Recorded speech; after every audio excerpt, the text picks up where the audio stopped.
the European consensus on support for Ukraine will hold if the next administration pulls back from that effort? Can it survive without the full-throated support of America and particularly the American president? And I know you've been in meetings, I don't know if you've seen the images, but the Beirut skyline is currently littered with smoke plumes from heavy Israeli bombardment.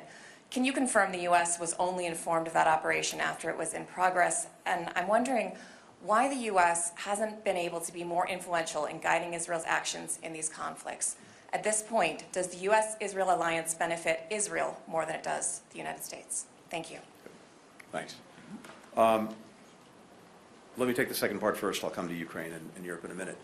I think what you're seeing every day, that is rockets, missiles going in both directions, only underscores how urgent it is to get the ceasefire.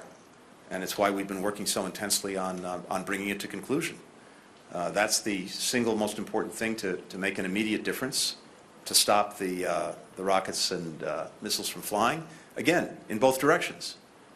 Yes, we're seeing these attacks in Beirut directed against Hezbollah, but every single day Hezbollah has been launching projectiles into Israel, into northern Israel, as it's done virtually every day since October 7th, which is how this problem started.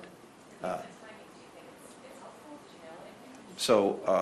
I'm not going to speak to that. We've been focused on trying to see that this ceasefire agreement gets over the line and gets implemented. That's what's going to make the biggest difference.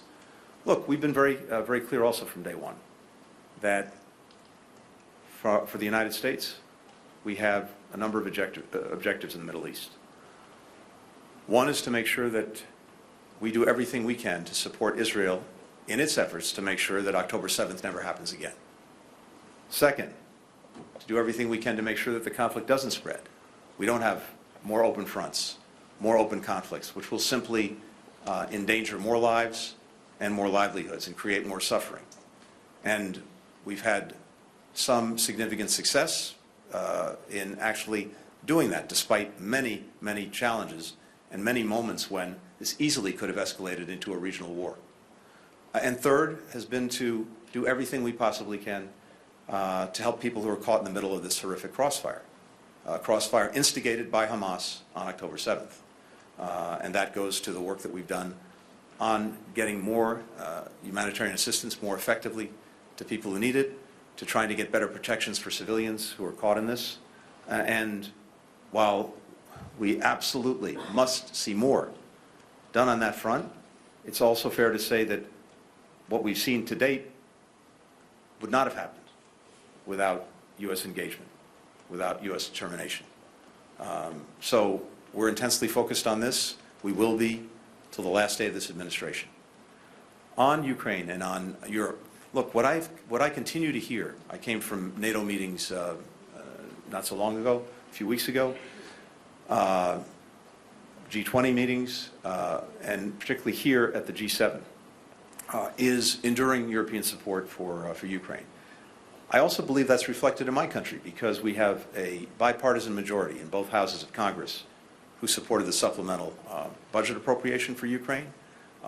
You see support on a bipartisan basis among the public for continuing to support Ukraine. But this has always been not just us, not just about us, not even just about Europe. This has been, in many ways, a global effort. We have more than 50 countries who have been supporting Ukraine. And I believe, based on everything I'm hearing, we'll continue to do that.